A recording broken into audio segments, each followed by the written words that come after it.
Doktor. Çox sağ olun, təşəkkür edirəm. Dəyərli izləyicilərimizi nəzərinə çatdırmaq istəyirəm ki, indi bəziləri məlumat aldılar ki, bugün anonslarımızdan sizə məlum oldu ki, saç tökülməsi haqqında danışacağıq. Hal-hazırda çox qlobal bir problemdir. Bəli. Elə insan yoxdur ki, mən əminəm ki, elə insan yoxdur ki, saç tökülməsi problemindən, xəstəliyindən əziyyət çəkməsin. Həmin insanlar, bilirəm ki, bir çoxlarınız düzgün diaqnoz sizə qoyulmur, müalicənin, yəni necə deyim, keyfiyyətini görmürsünüz, nəticəsini görmürsünüz. Ona görə diqqətiniz bizdə olsun. Bugün tam başqa olacaq. Bilirsiniz ki, Məlahət xanım Qəhrəmanovanın Nərgiz klinikasının qoyduğu diaqnoz, etdiyi müalicələrin nəticəsi dünyaca məşhurdur. Ona görə də diqqətiniz bizdə olsun. Əsas nəticəmizi əldə edək. Doktor, bir daha xoş gəldiniz. Çox sağ olun. Keçid alaq mövzumuza, edirəm. doktor. Ümumiyyətlə, saç tökülməsi nədən baş verir? Baxın, saç tökülməsi müxtəlif səbəblərdən olur.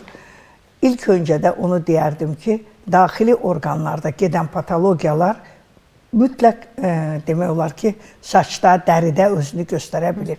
Məsələn, diqqətlə nəzər yetirsək, baxırıq ki, saçı tökülən insanların əksəriyyətinin qaşında, kipriyində, dırnağında, dərisində də problemlərin yaranmış olduğu müşahidə oluna bilir.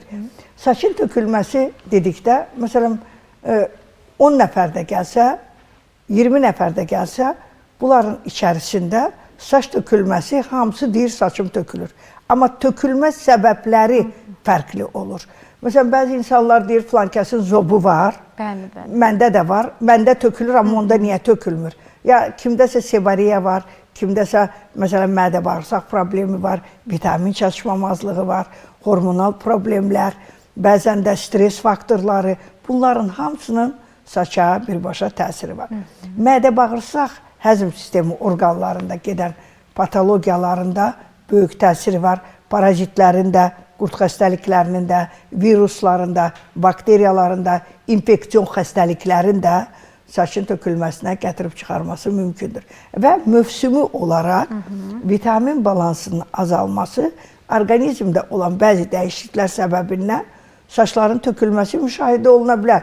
Məsələn, yaz fəslində, bugün artıq aprel ayıdır, təbii ki, insanlarda orqanizmdə müəyyən dəyişikliklər gedir. Bu aylarda, hətta el arasında belə bir söz var ki, ən üzgün aylardır. İnsanlar üçün ən, məsələn, immun sistemin zəifləməsi,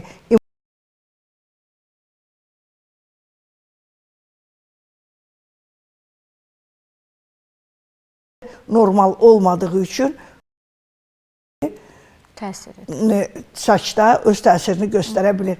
İnsan orqanizmi o qədər həssasdır ki, yəni hər şey bir-birinə çox bağlıdır, sıx bağlıdır.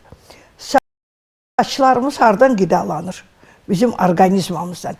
Əgər orqanizm zəifdirsə, orqanizmin gücü çatmırsa o saçı qidalandırmağa, təbii ki, saçların tökülməsi, zəifləməsi, get-gedə azalması bu müşahidə oluna bilir. Doktor, bu genetika ilə bağlı ola bilərmi? Çünki elə insanlar var ki, pasiyentlər, xəstələr var ki, deyir ki, mən çox normal bir həyat tərzim var, idmanımla məşğulam, çox sağlam qidalanıram, heç bir pis vərdiş falan yoxdur, amma məndə saç tökülməsi var. Evdən deyirlər ki, bu genetik bizdə belədir, saç tökülməsi olmalıdır. Baxın, genetika təbii ki var. Amma genetik tökülmə erkən yaşlarda başlamamalıdır. Əgər orqanizm zəifdirsə, bu genetik faktor özünü göstərir və bu o demək deyil ki, mənim dədəm, babam, nənəm o vaxtları saçı tökülüb, mən də oturub gözləməliyəm ki, mənim də saçım tökülsün. O zaman, məsələn, bir son 10-15 ilə qədər saçlara bu qədər diqqət yox idi. Bu qədər yetərincə vasitə yox idi. Saç haqqında heç kim o qədər düşünmürdü, məlumatlı deyildi. Amma son illər onu göstərdi ki, saçın İstər genetik olsun, istər hər hansı xəstəlik səbəbindən olsun, hər hansı bir səbəbdən olsun tökülmə, onun qarşısını almaq, onu qidalandırmaq, yenidən canlandırmaq mümkündür. Əgər genetik faktor varsa, atada, babada, kimdəsə saç tökülmə varsa, 18 yaşında, 16 yaşında gəlir, 15 yaşında belə gəlirlər ki, tam saç seyrəkləşib. 20 yaş olsun, 30 yaş olsun. Bu genetik faktora bağlamaq olmaz. Orqanizmin gücünü nəzərə alaraq, orqanizmdə gedən patologiyaları nəzərə alaraq o saçları qoruyub saxlamaq mümkündür. Və onları qoruyub saxlamaq üçün də mütləq daxili orqanlarda gedən patologiyaları nəzərə almaq lazımdır.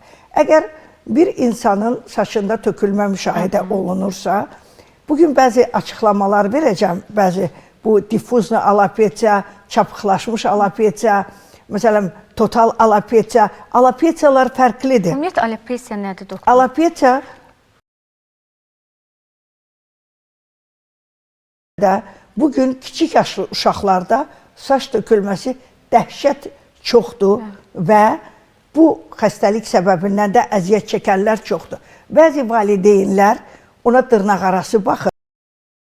Bəzən də onu qloballaşdıraraq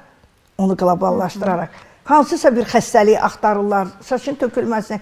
Amma uşağa baxırsan, cılızdır, arıqdır, zəifdir, uşaqda vitamin balansı normal deyil, uşaqda parazit xəstəliyi var, qurd xəstəliyi var, uşaqda müəyyən vitamin çatışmamazlıqlarından yaranan avitaminozu olan xəstələrlə qarşılaşırıq və valideyn tez bir zamanda bir çözüm axtarır ki, mən uşağımı apardım, filan yerdə müalicə elədim, yaxşı olmadı, getdim filan yerə, orada da həkim düz baxmadı. Heç bir həkim xəstəsinin narahat olmasını istəməz. Hər bir həkim protokol əsasında olan müalicələri tətbiq edir.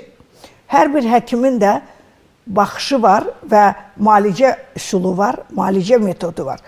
Xəstələrdə orqanizm fərqli olduğu üçün fərdi yanaşmalar var. Fərdi yanaşmalar, yəni o orqanizma uyğun olaraq müalicə tətbiq olunmalıdır. Əgər 5 dənə uşaq gəlir, onun 3-ü tez bərpa olur, ikisində biraz uzanır, biri də uzun müddət müalicəyə tabi olmur. Burada nədən asılıdır?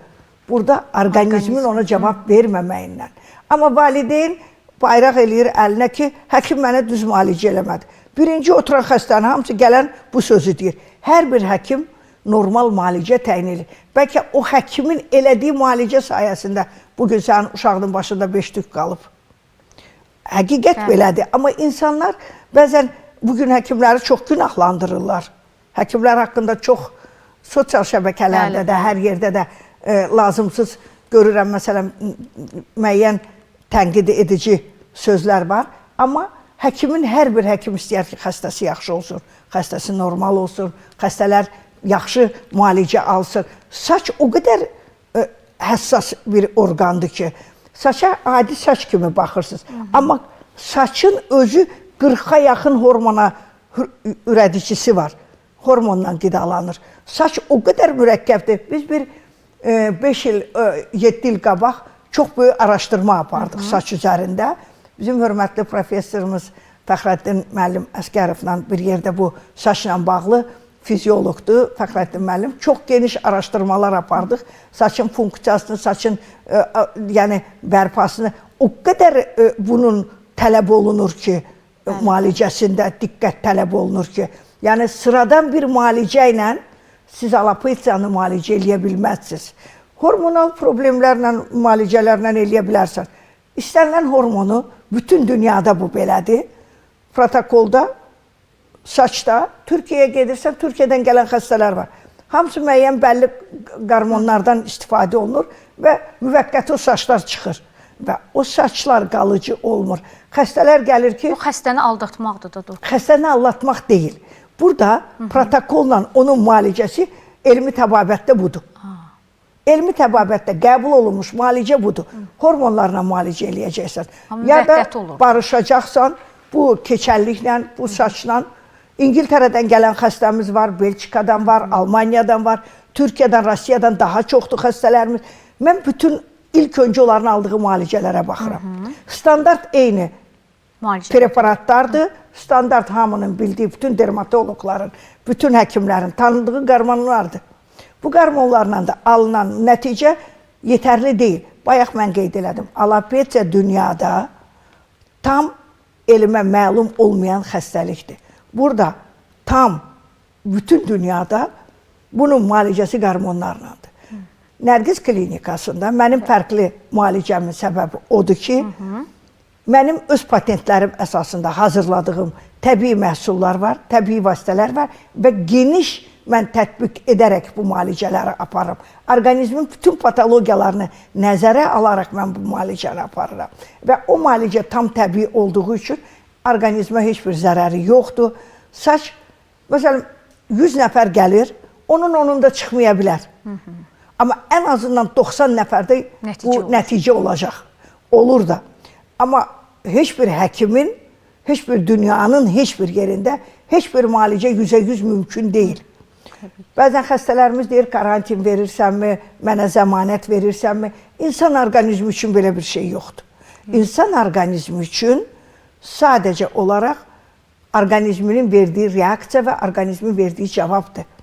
Həkim çalışır ki, orqanizmə istənilən balansı tənzimləsin.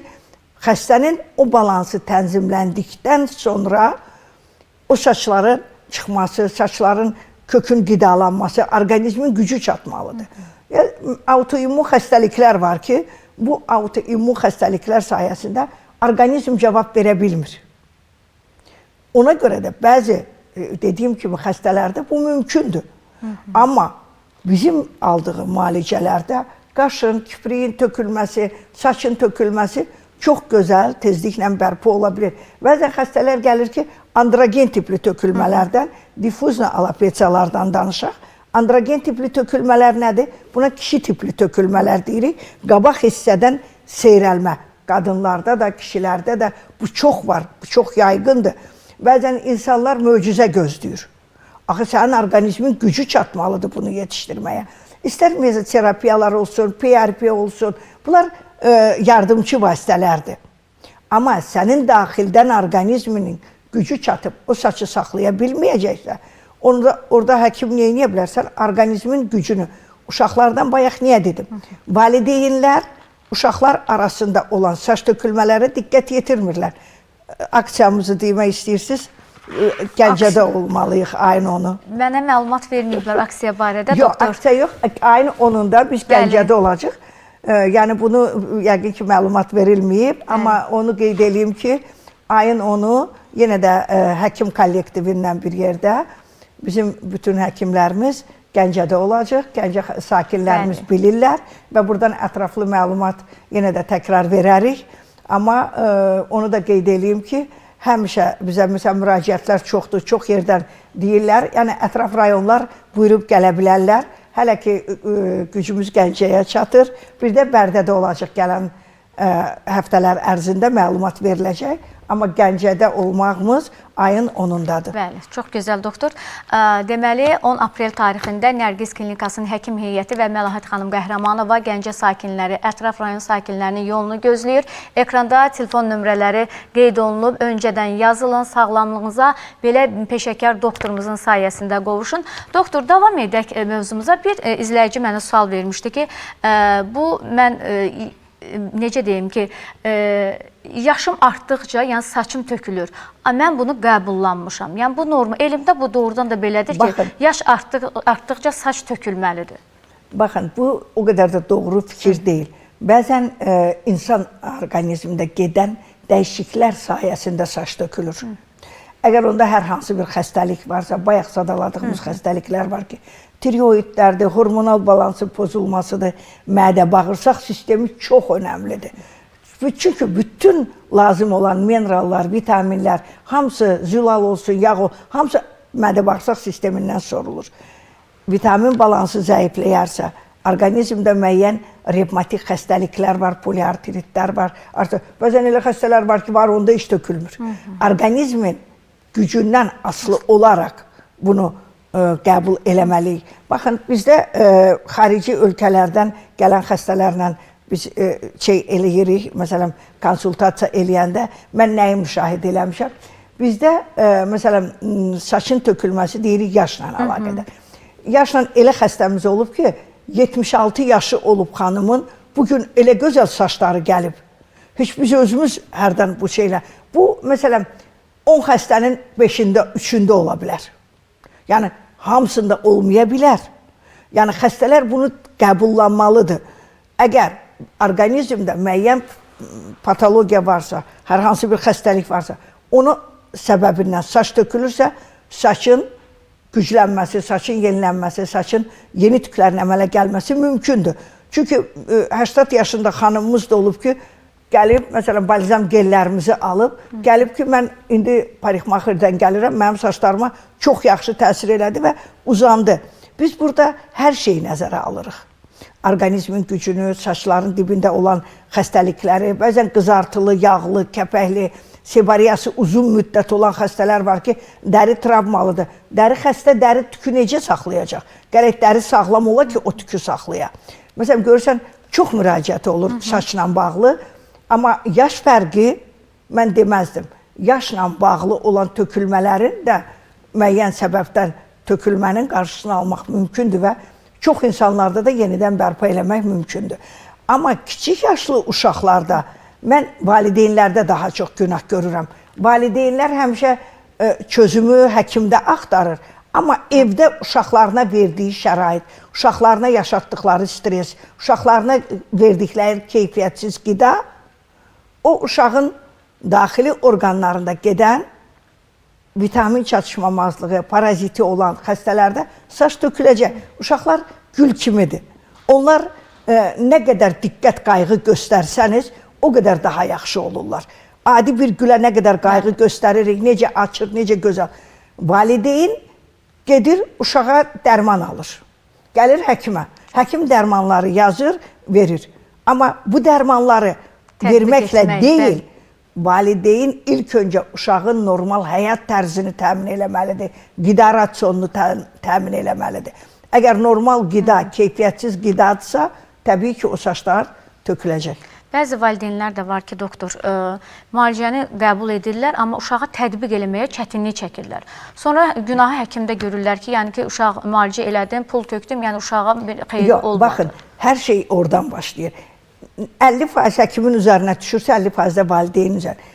Uşağın gigiyenik qaydaları. Xəstə gəlib, məsələn, valideyndir, gəlir, uşağı gətirib.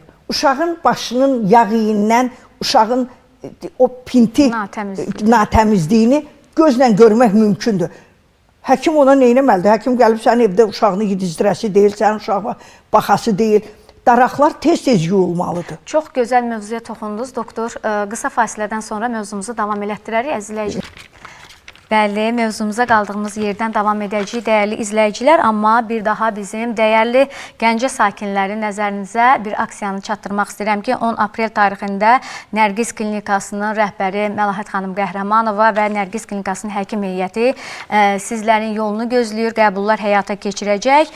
10 aprel tarixində ekranda nömrələr sizə təqdim olunur. Vaxtımız var, yazın, verilişimiz ərzində yenə sizə təqdim olunacaq nömrələr. Doktor, hansı xəstəlikləri qəbul edəcəksiniz xəstələri? Bəli, əsasən saçın tökülməsi olan xəstələr, dəri xəstəlikləri, mədə-bağırsaq, öd-qaraciyər xəstəlikləri, nevroloji xəstələr, nevropatoloqumuz da bizlə olacaq, allergoloji xəstələr, allergik həssaslığı olan, parazitar xəstəlikləri olan insanlar hər bir kəs müraciət eləyə bilər. Və ümumiyyətlə kosmetoloji prosedurlar, kosmetoloji problemləri, dəri problemləri olan xanımlar müraciət eləyə bilər. Çünki biz bugün saçdan danışırıqsa, dəridən də mütləq danışmalıyıq. Dəri xəstəlikləri dedikdə, dəridə olan ləkələrdir, aknelərdir. Dərinin, məsələn, bu aylarda dəriyə daha çox qulluq lazımdır ki, yay boyu dəridə olan o ləkələrin qabağını almış olaq. Çünki əsasən qış aylarında bu aylara qədər dəri ləkələri, dəridə olan civzələr, dəridə olan dəri civzələrini, akneləri istənilən vaxt eləmək olar. Amma bu fəsildə eləmək daha önəmlidir və dəmirovlardır. Bəzi dəri, məsələn, dəmirovların 180-ə yaxın növü var. Yəni sebareyalardır, bu kimi xəstələr müraciət eləyə bilərlər. Yəni bugün ümumiyyətlə havanın dəyişkənliyi, ekoloji baxımdan olan bəzi ekoloji dəyişiklikləri nəzərə alsaq, dərimiz çox həssaslaşıb, allergik həssaslıq da çoxalıb bugün insanlar arasında dəridə olan səpkilər, qızartılar, qaşıntılar, bəzən o qədər qarışıq dərilər gəlir ki, ona görə də insanlar gərək vaxtında, zamanında bu şeylərə diqqət yetirə bilsinlər. Bəli, çox gözəl. Ən əsas da ki, doğru ünvanı seçmək çox mütləqdir. Doğru həkimi tapmaq. Bilirsiniz ki, müxtəlif klinikalar var, müxtəlif həkimlər var və peşəkar həkimlər həqiqətən də bizim efrimizdə olur. Bu bizi sevindirir. Doktor, saçda kəpək, bir izləyici də mənə sual ünvanlamışdı ki, nə qədər müalicə eləmişəm, saçımda kəpək əksilmir ki, əksilmir. Baxın, sebareyalar uzun müddət müalicəyə tabi olmaya bilir. Sebareya da ola bilər, dəmirovlar da ola bilər, saçın yerli patogen mikrobları səbəbindən yaranan səpkilər, qızartılar da ola bilər. Kəpəkdə bəzən həmin o səpkilərdən sonra daha çox yaranır. Ümumiyyətlə, o bizdə çox rahatlıqla müalicə olunur və Nərgiz klinikasında aparılan müalicələr tam təbii olduğu üçün sebareyaların müalicəsi də hər tərəfli aparılır. Burada tək yerli müalicə önəmli deyil. Çünki yerli müalicə dəridə olan qabıq, qaşıntı, qızartı, hansısa losyondan, hansısa yuyucu vasitədən, şampun deyirik də, yuyucu vasitələrdən istifadə olunarsa, ya görürsən ki, belə insanlar var ki, müəyyən kremlərdən, losyonlardan istifadə edirlər, keçmir. Dəridə olan, saçın dərisində olan problemlər daxili orqan, mədə-bağırsaq sistemindən, sinir sistemindən birbaşa əlaqəlidir. Bəzən xəstə müalicə alır, gedir hər hansı bir həkimdə müalicə alır, 3 ay, 5 ay sonra təkrar yaranır. Sebareyalar ümumiyyətlə gedib qaydan olur, dəmirovlar gedib qaydan olur. Burada qıcıq yaradan adətən sinir sistemidir, hər hansı bir qida rasionunun normal olmaması, həzm sisteminin mədə-bağırsaq problemlərinin olması, qurd xəstəliklərinin olması, o xəstəliyi yenidən qayıtmağa və qabarıq şəkildə uzun müddət sağalmağa qoymur. Ona görə də mütləq daxili orqanda olan patologiyalar nəzərə alınmalıdır. Elə doktor, bu sualı sizə ünvanlayacaqdım ki, qurdun olması saç tökülməsinə, yəni ki, təsir edirmi? Çox böyük təsiri var. Hansı növ qurdlar məsəl üçün? Bütün növ qurdların saç tökülməsində birbaşa rolu var. Əgər bəzən xəstələr fikirləşir ki, gedib hansısa şampundan yuyacam, hansısa vasitələri istifadə eləyəcəm, bundan bitəcək. Niyə görə qurdun müalicəsini biz mütləq önəmli bilirik? Çünki daxildə olan parazit səbəbindən toksik təsir yaranır. Toksik təsir nədir? Elə bil zəhərləyici deyək də. Toksik təsir olan zaman təbii ki, dəridə problemlərin yaranması, allergik həssaslığın artması müşahidə olunur. Və paraziti olan xəstələrdə, qurdu olan xəstələrdə mütləq təbii ki, saç tökülməsi olacaq. Niyə? Çünki lazım olan minerallar, vitaminlər orqanizmə sorulmur. Və bu səbəbdən də saç tökülməsi müşahidə oluna bilir. Və burada bugün yenə də kitabımız buradadır. Mən istəyirəm bu tibbi parazitologiyanı göstərib. Tibbi parazitologiya kitabımızda saç, dəri, demodeksdir, müəyyən dəri xəstəliklərdir. Burada onların dəridə olan, saçda olan bütün parazitar xəstəliklər haqqında burada var. Bu, təbii ki, hər dəfə mən deyirəm və burada Tibb Universiteti üçün hazırlanmış dərslikdir və bu dərslikdə, yəni tələbələr üçün hazırlanmış 450 səhifəlik dərslikdir və bu kitabda bütün həkimlərə lazım olan məlumatlar var ki, bu da tibbi parazitologiya, yəni həmçinin də dəri və saçda olan, ümumiyyətlə kosmetik vasitələrdən istifadə edən insanlar da bundan yararlana bilərlər. Nəyə görə? Dəridə olan bütün xəstəliklər, parazitlər haqqında orada tam ətraflı məlumat var. Gənələrdir, demodeksdir, viruslardır.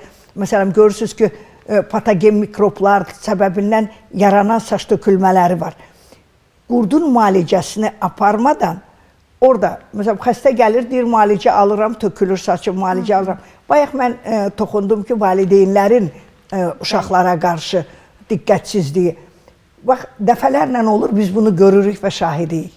Uşaqlar, məsələn, gəlir, saçlarında o dediyiniz yağlılıq, kəpək, səpki, qızartı olur. Bəzən təmiz olanlar da var, biz onu hamıya şamil eləmirik. Amma əksər gələn uşaqlarda biz bunları müşahidə eləyirik. Çünki əgər gigiyenik qaydalara nəzarət olunmursa, dəridə də problem yaranacaq, saçda da problem yaranacaq, həmçinin də mədə-bağırsaq sistemində parazitin olması qaçılmazdır.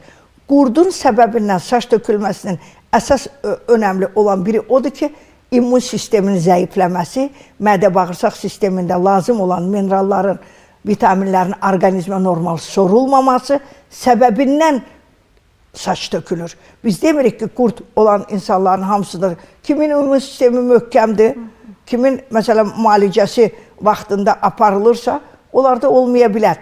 Amma əksər uşaqlarda orqanizm zəif olduğu üçün bəzən bir qəribə də versiyalar var ki, uşaqlarda saç tökülməsi bəlkə hər hansı bir səbəbdən tökülürsə, onu araşdırmadan aparılan müalicələr, yerli müalicələr, iynələr, mezalar, bəzi məsələn yuyucu vasitələr, hormonal dərmanlardan, mazlardan istifadə edirlər ki, saç bərpa olsun.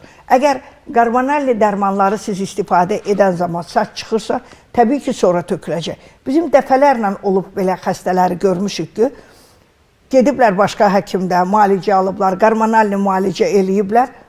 Uşaq o qədər kökəlib ki, kökəlməyib, daha doğrusu şişib. Və bu şişkinlik o hormonların sayəsində olur. Və hormonları dayandıran kimi saç tökülməyə başlayıb. Və valideyn təkrar bizə müraciət edir. Təkrar, məsələn, gedirlər bir neçə ölkədə gəzirlər, bir neçə yerdə gəzirlər, yenə sonunda qayıdırlar Nərgiz klinikasına. Bunu niyə görə deyirəm? Biz bunları dəfələrlə müşahidə eləmişik, şahidi olmuşuq. Heç bir uşağın müalicəsini valideyn dəqiq aparmırsa, nəticə almayacaq. Birinci növbədə uşağın sağlamlığı önəmlidir. Uşağın qida rasionu, yediyi qidalar keyfiyyətli qidalar olmalıdır. Natural qidalardan uşağın saçı, dərisi, o orqanizmi güclənə bilir. Elə xəstələrimiz var ki, məsələn, böyük oğlan idi, 18 ya 19 yaşı var idi. 2-3 ay ərzində 7 kilo kökəlmişdi. Parazitin müalicəsini aldıqdan sonra. Parazitin müalicəsini alan zaman biz xəstələrdə çəkisinə, boyuna, onların hamısına nəzər yetiririk. Və onlara təyin olunan həmi təbii vasitələrlə aparılan müalicələr və vitamin terapiyası ilə yanaşı mütləq qida rasionu. Baxın, heç bir kəs süni qidalar, keyfiyyətsiz qidalarla vitamin deposunu bərpa eləyə bilməz. Heç bir içdiyimiz tabletkalar bizim istədiyimiz kimi vitamin depomuzu bərpa eləmir. Mən həmişə bunu vurğulayıram. Bugün də demək istəyirəm ki, Sovetlər devrində kiçik yaşlı uşaqlara kaloraj hesablanırdı. Gündəlik qida rasionunun nə qədər qəbul olunmalıdır, vitaminlərin gündəlik tələbatı var orqanizmin. Həmin orqanizmdə, həmin gündəlik tələbat olmadıqda get-gedə vitamin balansının zəifləməsi yaranır. Və bu vitaminlər natural olması mütləq şərtdir. Bəzi elə defisit xəstələr var ki, həddindən artıq defisiti olan D, A vitamini, məsələn, sinki az olan, A vitamini az olan xəstələrdə dəri, saç problemi təbii ki olacaq. B12-nin artıq olması və ya az olması, pol turşusunun olmaması, bunların hamısının birbaşa saçda rolu var. Həkimlər müayinə yazan zaman bunları xəstələrdən istəyəndə biraz emosional qarşılıyor. Mən getdim, analiz verdim. Xəstə analiz verməlidir də. Həkim mənə bu dərmanı yazdı. Dərman yazacaq da, sənə konfet yazacaq deyil ki. Həkim sənə yazdığı resepti, tələb elədiyi dərmanı, müalicəni düzgün elə nəticə al. Gedirlər evdə uşaq normal qidalanmır. Dərman içməklə heç bir kəs sağala bilməz. Xəstənin normal həyat tərzi, qida rasionu olmalıdır ki, orqanizm, qaraciyər sənin natural qidalarını depo eləyir. Xəstənin natural qidalanması olmadıqda qaraciyər onu depo eləmir. İçdiyimiz sintetik maddələr qaraciyərdə bir müddət saxlandıqdan sonra qovulur. Ona görə də bəzi insanlar uzun müddət içdikləri vitaminlər, içdikləri o yedikləri keyfiyyətsiz qidalar müəyyən müddətdən sonra özünü göstərir. Məsələn, valideynə deyəndə ki, məsələn, uşağa qaraciyər ver, məsələn, bir paştet elə, bir qaraciyər ver ya bir toyuğun. Məsələn, buradan bu gizli bir şey deyil. Biz kiçik yaşlı uşaqlara həmişə məsləhət görürdük ki, toyuğun başını, ayağını atmayın. Onu pişirin, kollagen var tərkibində, verin. Ya xaş olsun, ya malın iri sümükləri olsun. Biz rasionda bunlardan istifadə etməliyik. Amma yox, mənim uşağım bunu yemir, yox, mənim uşağım bunu istəmir, mənim uşağım dərmanı güclənir. Ona həkim nə etməlidir? Gəlib sənin uşağınla məşğul olmalı deyil ki, valideyn uşağın qida rasionuna diqqət ayırmalıdır. Bu da valideyn günahıdır. Natural qidalanma olmadıqda qaraciyər onu depo eləmir. Bu yaxından bizim bir xəstəmiz mənə danışır ki, doktor, mən xaricdə yaşayır, Amerikada yaşayır. Deyir, mən orada eşitdim ki, bir dənə həkim radioda qulaq astım, deyir ki, əgər siz natural qidalanmırsınızsa, qaraciyər onu depo eləmir. Deyirəm, mən elə 20 ildir bunu deyirəm Azərbaycanda, heç fikir vermək istəmirəm. Bu təbii ki, belədir. Natural qidalar orqanizm üçün önəmlidir. Biz nə qədər normal qidalansaq, nə qədər natural qidalansaq, üzü yaya gedirik. Gözəl meyvə, tərəvəz, bol bostan məhsullarımız var. Natural qida odur. Məsələn, keçən dəfəki verilişlərimizdə, məsələn, ala-qanqaldan danışdıq da, qaraciyər öd xəstəliklərində. Saçda da bizim gözəl təbii vasitələrimiz var. Qida rasionu zəngin olmalıdır. Göyərti, meyvə, tərəvəz bol olmalıdır ki, bu uşağın valideynlərdə elə bil onu bir uşağı əzizləmək, onu bir nəysə bir belə bir qeyri-adi şeyləri var da, deyimləri var. Mən ona həmişə qıcıq oluram. Niyə deyim ki, mənim uşağım əsəbidir, mənim uşağım yemir, mənim uşağım bunu... Bu nə frazadır, bu nə deməkdir? Siz uşaqla o cür davranırsınız ki, uşaq yemir, hə, yaxşıdır, bütün gün telefonda oynayırsınız. Heç uşağın nə yeyib içdiyindən xəbərin var. Çox doğru deyirsiniz, doktor. Uşağın nə yeyib içdiyindən valideynin çoxunun xəbəri var. Çox valideyn heç maraqlı deyil. Elə keyfiyyətsiz qidalar, fast foodlar, kalbasa, sosiska, göyərtisiz, meyvə, məsələn, elə qidalar yer ki, banan. Banan bizim meyvə deyil. Mən uşağıma banan yedirtdim, mən uşağıma elə şeylər yedirtmək lazımdır ki, Azərbaycanın bol məhsulu var. Azərbaycanın o çürük alması sənin 5 kilo bananından artıqdır. Bizim orqanizmamız Azərbaycanın təbiətinə kodlaşıb. Uyğunlaşıb. Bəli, bizim kodumuz Azərbaycanın təbiətidir. Artıq o kod da dağılıb, doktor. O təbii ki, dağılacaq. O qədər genetik kodlarımızı itirmişik, deyərdim. O, Azərbaycanın torpağının münbitliyi, mineralı, bol zənginliyi heç bir ölkədə deyərdim yoxdur. Bizim təbiətimiz çox zəngin və gözəldir. Və öz təbiətimizdən yararlansaq, öz qida rasionumuza diqqət yetirsək, sosial verilişlərdə çox oluruq da. Sosial verilişlərdə, məsələn, bu yaxından deyirlər ki, həyəti, 40 sot həyəti var, deyir, işim yox, gücüm yox, heç bir şey. Həyətdə heç nə əkmir, həyətdə heç nə becərmir, həyətində olan məhsullar. Onu əkmək üçün pul lazım, heç bir pul lazım deyil. Başqa şeylərə pul tapırlar. Gündə bir telefon dəyişəcək, gündə lazımsız makyajlar olunacaq, lazımsız şeylər alınacaq. Amma əkib becərməyə öz evladın üçün, evin üçün, ailən üçün natural qidanı təmin elə. Natural qidanı təmin elə. Mən Fitoterapevtlər İctimai Birliyinin sədri olaraq bu natural qidaya niyə bu qədər toxunuram? Çünki təbiətimizin o gözəlliyini bilirəm. Dəyərləndirmirlər, dəyərləndirmirik. Və bəlkə də ayaq altında o tapdalayıb keçdiyimiz o bitkilər ki var, o bəlkə də sənin dərmanındır. O sənin qurtuluşundur. O sənin lazım olan, sənə lazım olan o tapdaladığın o bitkidir. Bitkilərimizin dəyərini bilmirik. Özümüzün xarici ölkələrdən gələn bəzi məhsulları daha çox dəyərləndiririk. Nəinki Azərbaycanın. Bugün mən axı bu proqramda da varam ki, Azərbaycan brendi. Biz Madein Azərbaycan deyərək öz brendimizi yaratmalı və öz məhsullarımızı, öz dəyərimizi bilməliyik.